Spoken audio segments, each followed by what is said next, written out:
সুপ্রিয় দর্শক, আসসালামু আলাইকুম। আপনাদের সবাইকে স্বাগত জানাচ্ছি টক উইথ সিরাজের এখনকার আলোচনায়। আপনাদের সঙ্গে আছি আমি সিরাজুল ইসলাম। দর্শক, ইরান দাবি করেছে জর্দানের আল আজরাক বিমান ঘাঁটিতে তারা হামলা চালিয়েছে এবং সেই হামলায় 3টি মার্কিন F-35 যুদ্ধ বিমান ধ্বংস হয়েছে এবং 3টি মারাত্মকভাবে ক্ষতিগ্রস্ত হয়েছে। ওই হামলায় কয়েকজন মার্কিন সেনা অফিসার এবং টেকনিক্যাল ও মেইনটেন্যান্স পার্সোনেল অর্থাৎ বিমান রক্ষণাবেক্ষণকারী লোকজন নিহত হয়েছে, বেশ কয়েকজন। এপাশে মার্কিন প্রেসিডেন্ট ডোনাল্ড ট্রাম্প ক্ষিপ্ত হয়ে হুমকি দিয়েছেন ইরানকে তারা গুঁড়িয়ে দেবেন। আইআরজিসি ঘোষণা দিয়েছে জর্দান থেকে মার্কিন সেনা চলে না যাওয়া পর্যন্ত লড়াই অব্যাহত থাকবে। এপাশে পাকিস্তান জানিয়েছে যে তারা আমেরিকা এবং ইরানকে আবার সেই সমঝোতায় ফিরিয়ে আনার চেষ্টা করছে। ইসরায়েলি গণমাধ্যম টাইমস অফ ইসরায়েল বলছে কূটনৈতিক প্রক্রিয়া নাকি অনেকটা এগিয়েছে। তবে এর সাথে নতুন করে যুক্ত হয়েছে আরেকটি খবর, সেটি হচ্ছে ইরানের পক্ষে গুপ্তচর বৃত্তি বা গোয়েন্দা বৃত্তি করার জন্য ইসরায়েলের আরও একজন নাগরিককে আটক করা হয়েছে। এই নিয়ে গত কয়েক মাসের ভেতরে বেশ কয়েকজন ইসরায়েলি নাগরিককে ইরানের পক্ষে গোয়েন্দা বৃত্তির জন্য আটক করা হলো। সুপ্রিয় দর্শক, এখনকার আলোচনায় এই বিষয়গুলো নিয়ে বিস্তারিত আলোচনা হবে। আশা করি আলোচনা ভালো লাগবে, আর যদি ভালো লাগে তাহলে শেষ পর্যন্ত সঙ্গে থাকবেন, লাইক কমেন্ট শেয়ার করবেন এবং চ্যানেলটি সাবস্ক্রাইব করে সাথেই থাকবেন। চলুন দর্শক, আমরা বিস্তারিত আলোচনা করি। দর্শক, আপনারা সবাই জানেন গত রাতে মার্কিন বাহিনী ইরানের বিশেষ করে কেশম দ্বীপে একটা বড় রকমের হামলা চালিয়েছে, যে হামলায় ভবন ধসে বিধ্বস্ত হয়ে চাপা পড়েছে মা বাবা এবং তাদের ছোট্ট একটি কন্যা সন্তান। এরপর ইরান জর্দান এবং কুয়েতে হামলা চালিয়েছে। ইরানের আইআরজিসি দাবি করছে যে তারা ভয়াবহ রকমের হামলা চালিয়েছে, যে হামলায় জর্দানের আল আজরাক বিমান ঘাঁটিতে 3টি মার্কিন F-35 যুদ্ধ বিমান ধ্বংস হয়েছে এবং 3টি মারাত্মকভাবে ক্ষতিগ্রস্ত হয়েছে, আর বেশ কয়েকজন সেনা অফিসার নিহত হয়েছে। শুধু সেনা অফিসার নিহত হয়নি, কয়েকজন বিমান রক্ষণাবেক্ষণকারী টেকনিক্যাল অ্যান্ড মেইনটেন্যান্স পার্সোনেল তারাও নিহত হয়েছে। আইআরজিসি বলেছে যতক্ষণ পর্যন্ত জর্দানের মুসলিম ভূখণ্ড থেকে মার্কিন সামরিক বাহিনী চলে না যাবে ততক্ষণ পর্যন্ত তাদের বিরুদ্ধে লড়াই চলবে। আইআরজিসি আরও বলেছে তাদের ভাষায়, তাদের বিবৃতিতে, যে মার্কিন বাহিনী হচ্ছে শিশু হত্যাকারী বাহিনী। এই বাহিনীর এই মধ্যপ্রাচ্য অঞ্চলে থাকার কোনো অধিকার নেই, থাকার কোনো প্রয়োজন নেই, তাদেরকে এখান থেকে যেতেই হবে। এদিকে আইআরজিসি কুয়েতের আলী আল সালেম বিমান বন্দরেও হামলা চালিয়েছে। এই দুই জায়গায়, কুয়েত এবং জর্দান, দুই জায়গায় ব্যালিস্টিক ক্ষেপণাস্ত্র দিয়ে হামলা চালিয়েছে ইরান, এবং ইরান বলছে হামলা তো সফল। কুয়েতে যে হামলা চালিয়েছে তাতে আলী আল সালেম বিমানবন্দরের 2টি ড্রোনের হ্যাঙ্গার ধ্বংস হয়েছে এবং একটি ফুয়েল ট্যাঙ্ক, জ্বালানি ট্যাঙ্ক, এটা ধ্বংস হয়েছে। এই যে জ্বালানি ট্যাঙ্ক ধ্বংস হয়েছে, সেই ট্যাঙ্ক থেকে আমেরিকার যুদ্ধ বিমান এবং হেলিকপ্টার জ্বালানি নিত, অর্থাৎ তেল নিত, এটা ধ্বংস করেছে। তার মানে কুয়েত থেকে বা কুয়েতের এই আলী আল সালেম বিমান ঘাঁটি থেকে জ্বালানি নেওয়াটা এখন মার্কিন বাহিনীর জন্য সংকটাপন্ন হয়ে গেল। এদিকে জর্দানে যে হামলা চালিয়েছে, জর্দানের সেনাবাহিনী দাবি করেছে তাদের সেনারা ইরানের কয়েকটি ব্যালিস্টিক ক্ষেপণাস্ত্র ভূপাতিত করেছে। এখানে একটু ব্যাখ্যা করে যেতে চাই দর্শক। ইরান বলল যে যতক্ষণ পর্যন্ত জর্দান থেকে মার্কিন সামরিক বাহিনী চলে না যাবে ততক্ষণ পর্যন্ত তাদের বিরুদ্ধে লড়াই।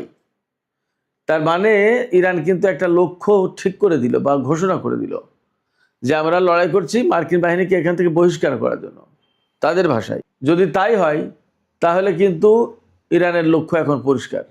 ইরান কিন্তু শুধুমাত্র আমেরিকার বিরুদ্ধে পাল্টা প্রতিরোধ গড়ে তুলছে ব্যাপারটা তা কিন্তু নয়। তাদের এই ঘোষণার মধ্য দিয়ে পরিষ্কার হলো যে তারা জর্দান থেকে বা এই অঞ্চল থেকে, মধ্যপ্রাচ্য অঞ্চল থেকে মার্কিন বাহিনীকে তাড়িয়ে দিতে চায়, বহিষ্কার করতে চায়। এবং তারা বলছে কি, যে এরা শিশু হত্যাকারী কোনো সামরিক বাহিনীকে এই অঞ্চলে প্রয়োজন নেই, ইরান বলছে। ব্যাপারটা যদি তাই হয়, তার মানে হচ্ছে যে ইরান এখন চাইছে আমেরিকার সামরিক বাহিনী এই অঞ্চল থেকে চলে যাক। এটা কিন্তু মোটামুটি তারা তাদের লক্ষ্য ঘোষণা করে দিল। জর্দান এবং কুয়েতে যে সমস্ত হামলা হয়েছে, সেই হামলা বেশ তীর্যক হামলা, তীব্র হামলা হয়েছে, বড় রকমের হামলা হয়েছে, এটা পরিষ্কার বোঝা যাচ্ছে। এই হামলার পর প্রেসিডেন্ট ডোনাল্ড ট্রাম্প বলেছেন যে ইরানের বাহিনীকে একেবারে গুঁড়িয়ে দেওয়া হবে। তার মানে হচ্ছে যে হামলাটা খুব বড় রকমের হয়েছে।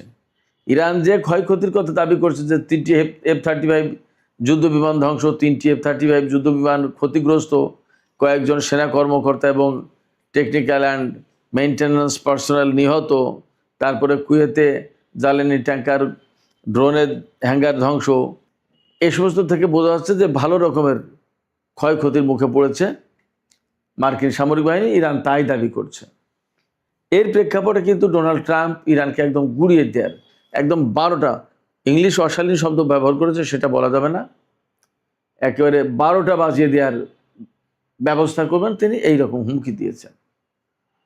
তাতে বোঝা যাচ্ছে যে ইরান তাদের হামলা মোটেই হালকা করেনি, বরং জোরদার করেছে এবং তারা একটা লক্ষ্য নিয়ে এখন কাজ করছে, সেটা হচ্ছে মধ্যপ্রাচ্য অঞ্চল থেকে মার্কিন সেনাদেরকে সরিয়ে দেয়া।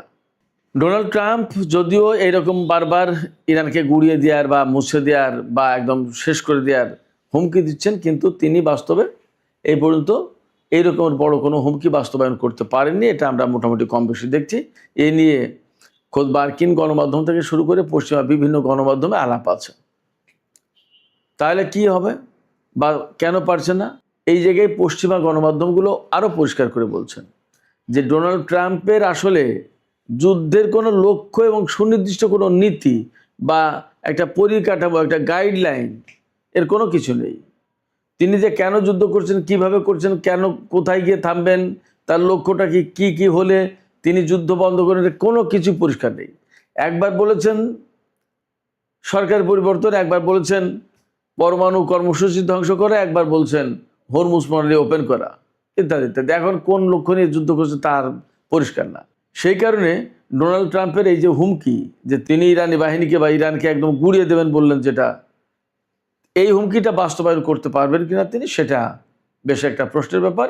সেটা নিয়ে মানুষের ভিতরে একরকমের হালকা কৌতূহল আছে। তার এই কথাবার্তা অনেকটা মানুষের কাছে খেলো হয়ে গেছে। এদিকে ইরান এবং আমেরিকার মধ্যে যখন এরকম বড় ধরনের সংঘাত চলছে, কয়েকদিন যুদ্ধবিরতির পরে কিন্তু এই সংঘাত, তাতে ইরান কেন আবার ফিরে আসলো, এটা কিন্তু খুবই গুরুত্বপূর্ণ আলোচনার বিষয়বস্তু হয়ে দাঁড়িয়েছে সারা বিশ্বে।